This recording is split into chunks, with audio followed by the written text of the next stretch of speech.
Let's take a closer look at Braden Smith, his skills, his abilities, what he's good at, what he's not good at, and what he will bring to the Pacers. Brian Neubert of GoldandBlack.com stops by, and we break it all down today on a bonus weekend Locked On Pacers podcast.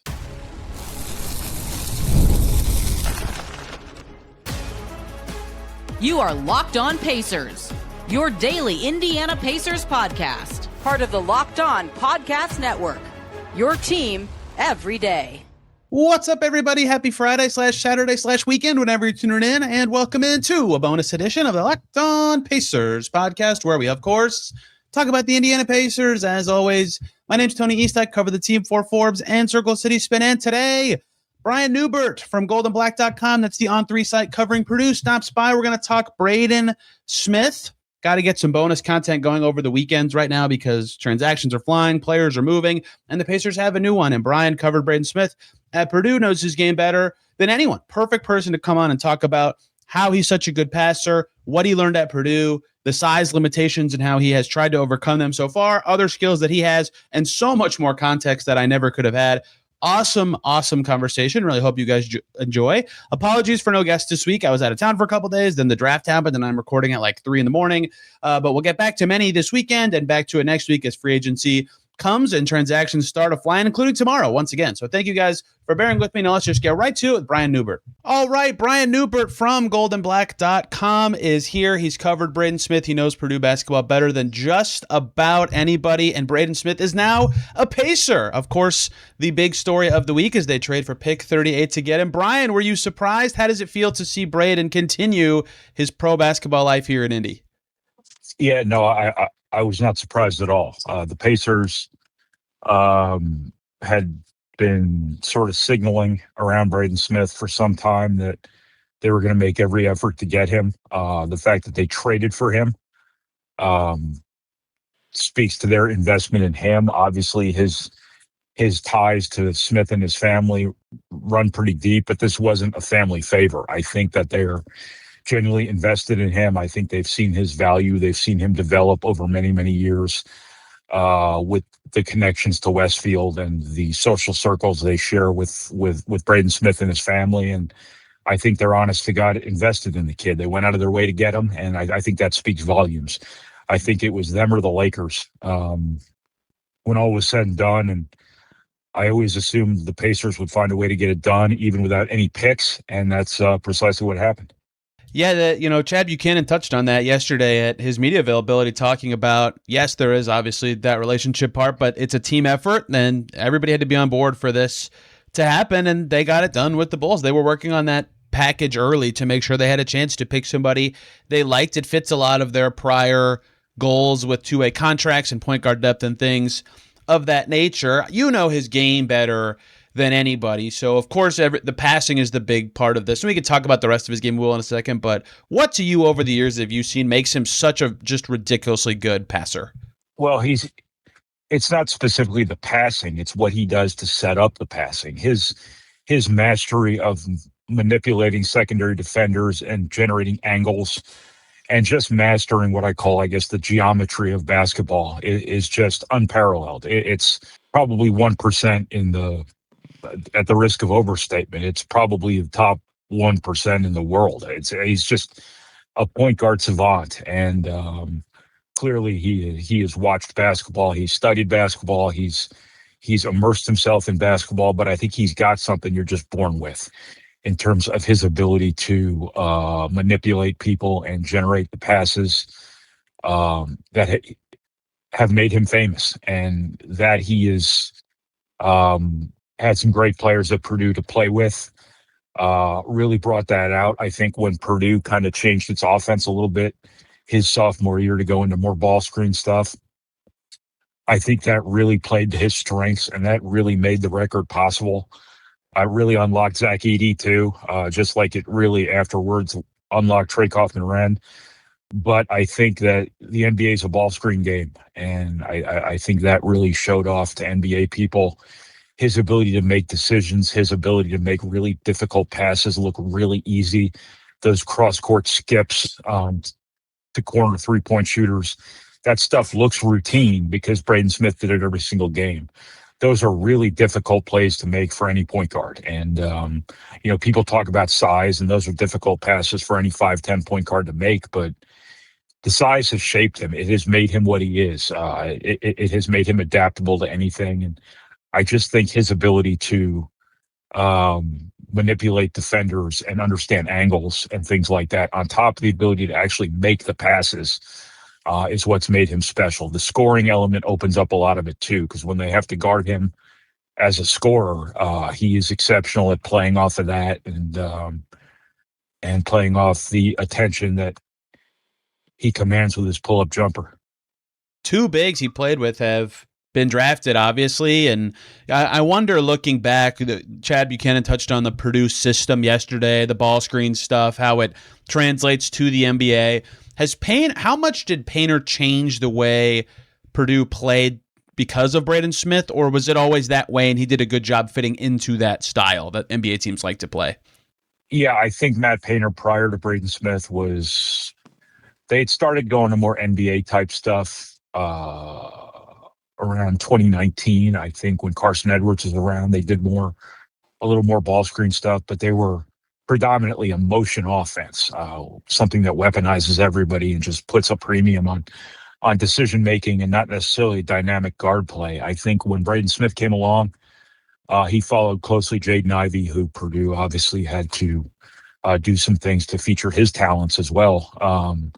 But I think when Braden Smith came along, he's the most dynamic point guard. A school that hasn't had a lot of dynamic point guards over its history. It compelled Painter and PJ Thompson, notably, to really open up their playbook and add more straight up, just simple ball screen stuff. And it's basically elementary basketball, but it's so complex beyond the basic initial action.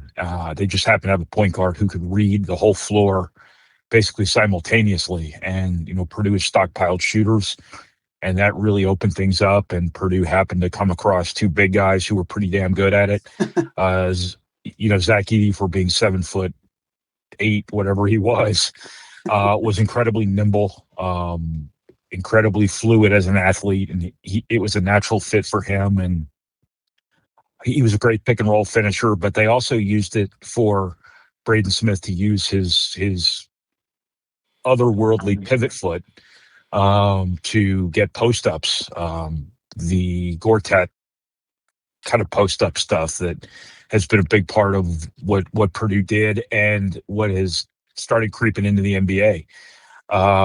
So that was a big deal, too, from the ball screen stuff. Trey Kaufman-Renn was more of a short roll guy. I'm not sure whether Braden Smith was better at the long pick and roll stuff with Zach Edey and the flip up dunks and whatnot, or the short roll stuff with Trey Kaufman-Renn. He was elite at both, and just a guy who can make any pass in the book. Unbelievable decision maker, unbelievable multi-layer vision, multi-layer awareness, and it was actually, objectively speaking, it was a lot of fun to watch, just to see the thought process playing out when he would see a back-end defender and play off that guy as opposed to the guy actually guarding him up in his face. But just that stuff you're born with, I think. I think it's just basketball sense that very, very few people have. But the ball screen transition at Purdue really, really unlocked it for Braden Smith. And I'm not sure, had that not occurred, I'm not sure we're talking about a guy here who's getting drafted in the NBA and obviously holds a pretty unbelievable NCAA record here.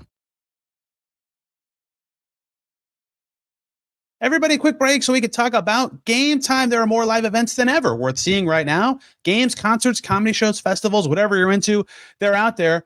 The hard part's not deciding what you want to attend. It's actually getting the tickets. Between the long wait times, confusing checkout processes, surprise fees, buying tickets can sometimes feel harder than it should. That's why so many fans are turning to Game Time. The app is built to make buying tickets simple with upfront pricing, seat views before you buy, and exclusive savings opportunities to help you get to the events you want without the usual hassle. So many frustrating parts of the process today. It shouldn't be this hard. The pet peeve for me, the price you see at the end is way higher than the one you see before you get there. Game Time takes the guesswork out. None of those. The price you see is the same at the end, and being there live is just better. Game Time helps you make that happen and knows that you can buy tickets with confidence. Take the guesswork out of buying tickets to every type of event with Game Time. Download the Game Time app, create an account, use the code LOCKEDON for $20 off your first purchase. Terms apply. Again, create an account and redeem the code LOCKEDON for $20 off. Download the Game Time app today. Obviously, that he is very good at two different types of styles is good, but I also think the fact that he was in terms of the pick and roll stuff forced to do both is valuable for the NBA, where all teams play a different way. Some teams change up how they're executing based on what center is on the floor, and the Pacers run such an up-tempo, quick decision kind of offense where it's very free-flowing. There's less play calls. They get into their stuff very randomly. Players like that, who can just very quickly understand the game and adjust on the fly, are very valuable in that system. And so obviously, as with any jump up in level of quality of player and opponent, he will also be adjusting to the NBA game, but it should be easier for him than other players, including their pick last year, Cam Jones, who ran a lot of similar stuff at Marquette and was only a point guard for 1 year there and was way more score first and less about action to action stuff. He really kind of died on some possessions after that first play. I'd be remiss to not ask you, obviously, about Braden Smith listing 5'10" measurements at the combine. He's 6 foot in basketball shoes, and he talked about this at his pre-draft workout with the Pacers and said his pitch to teams has been, look, my height does not stop me so far. I've always figured out how to get around it. I figured out how to be great in spite of it. And now he's been drafted into the NBA. What do you make of that as a weakness and how he has overcome it so far? Well, I think that calling it a weakness obviously makes sense, but it also, I don't want to say it's been his superpower, but it's been what has shaped him into the player he is. Because when you're small, you have to learn to use head fakes. You have to learn to use a pivot foot. You have to learn to play off 2 feet. You have to learn to do all this different stuff just to survive, let alone thrive. And he's thrived nonetheless. He understands angles. Like I mentioned before, I think a guy who might be 6'4" might not have had to do that. The pivot foot I keep coming back to because I'm fixated on it. That's not something a 6'4" point guard needs. I think college basketball is very combo guard heavy at point guard these days. These pace setting true point guards, I think, are more compatible with the NBA than they might be in college basketball. And I think the pace of the NBA game, the spacing in the NBA game, I think it might make Braden Smith a better fit for an NBA style of play than even college basketball did. Now, with that said, Purdue went to a very NBA compatible sort of style of play here the last couple of years that really unlocked him. But I think the size, everybody's going to get hunted on defense. Everybody's going to have somebody out there who's going to get hunted on defense. That's why you have coaches. That's why you have scouting reports. That's why you have systems. Yes, he's going to get hunted on defense, but he was hunted on defense at Purdue too. And, Purdue wasn't great defensively. But it was good enough to win a lot of basketball games. So you take the good with the bad. It is an offensive league in the NBA, much more than it is a defensive league. So you're always going to give up points to elite offensive players. So somebody's going to get hunted. It may as well be him. I think he's competitive. He's a competitor enough to do what he can to be as good as he can in that regard. He's never going to be, Ron Artest from. Perhaps that's a bad example for your listenership, but he's never going to be NBA Defensive Player of the Year. But the offensive value he might be able to give you in the best case scenario is going to offset that. I think that's the story of the league. Luka Doncic doesn't guard anybody. A lot of these points, Trae Young doesn't guard anybody. I'm not saying Purdue, or I'm not saying Braden Smith is Luka Doncic or Trae Young, but you live with defensive shortcomings for elite offense. I'm not guaranteeing Braden Smith is elite offense, but he's got the skill set and the offensive savvy to be a very good offensive player. So I think that's kind of where you have to start with kind of his dossier as an NBA prospect. What do you make of his turnover number? I don't know that I think of it as a negative per se. Like, I cover Caitlin Clark and her turnover number is high, and that's because she tries such ambitious passes and throws so many per game that naturally you're going to have some. And of course, everybody wants that number to be flat zero if they can get it. And Braden Smith's per minute turnover number is not that high, but that is a number people have pointed to as a question about him. Do you see that as a function of what I just described with Clark, or is there more to that? Yeah, I think it's a volume deal. I think when you got the ball in your hands as much as he did, and the quote unquote burden of operating the offense is on you every single time down, I think it's just the cost of doing business. I don't think I thought he did a pretty good job, especially later in his career, cutting down the situations where he just kind of lost his poise and just became a turnover mess. That happened a couple of times, maybe his first couple of years at Purdue. When, keep in mind, he played every game, started every game of his Purdue career. So he played through a lot of mistakes. And I think that later in his career, he did a pretty good job with it. I don't think it was a problem. Purdue is a very ball security minded program. It is emphasized, it is preached every single day in practice. It is the first column on the box score Matt Painter looks at after games is the turnover differential and the possessions quotient. And I think Braden Smith did a pretty good job. And when Purdue asked him to be super aggressive, it was his job to be super aggressive. And with super aggressiveness comes turnover sometimes. It kind of is what it is. But I don't think he was reckless. I don't think he lost his poise. I don't think he imploded very often. I don't think he did occasionally try very ambitious passes that didn't go well for him, but not as many as you would have thought. I think when he got out in transition, he looked for lobs over simple plays sometimes. And when Miles Colvin and Camden Heide transferred out, they were both above the rim athletes. I think that kind of eliminated that risk factor for him because he always wanted to make that highlight play. In the NBA, he's going to have to be simple. He's going to have to make the right play, and he's going to understand that if I turn the ball over, I'm not going to play. And by extension, I may not be on this roster very long. So he's smart. He's a smart player. He's an aware player. I don't think turnovers will be, if he doesn't make it in the NBA, I don't think being reckless with the basketball will be his undoing. Last one for me, because so far I've just played the hits of the size, the passing, the turnovers. What do you view as his non-passing strengths? I mean, you mentioned his scoring earlier and how that unlocks a lot of that. Where else do you see him finding success and footing in the NBA besides the read of the game passing stuff? Yeah, he has a great pull-up jumper.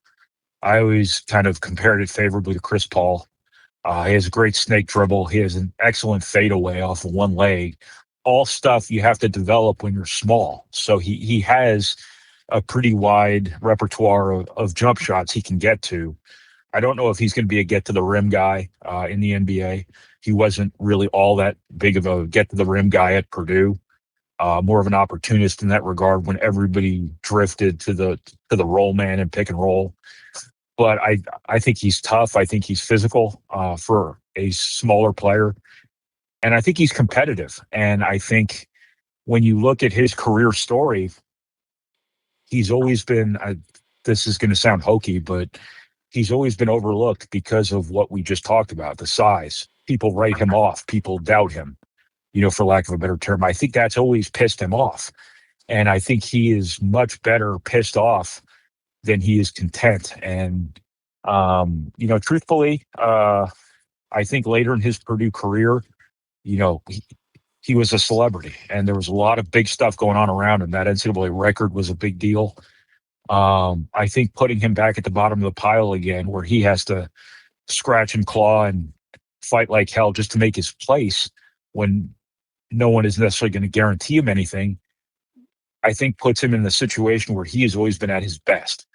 So I think that competitive streak is kind of one of his real strengths, but it has to be his salvation at the NBA. He has to compete at the highest level of his life now, because it is an entirely different deal now. This is not the destination for him. This is the beginning.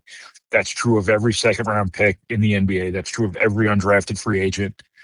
The hard part starts now, and he has always responded favorably to the hard part, and now we'll have to do it more so than ever before in his life. Hope you guys enjoyed that conversation with Brian. We'll be back tomorrow/Sunday/ I'm not exactly sure how this weekend schedule thing is going to work, talking about the end of Cam Jones, more on that trade financially, and 2 transactions people keep saying, why didn't the Pacers do this, involving Oklahoma City Thunder rotation players. Thank you all so much for listening. Have a great weekend. See ya very soon.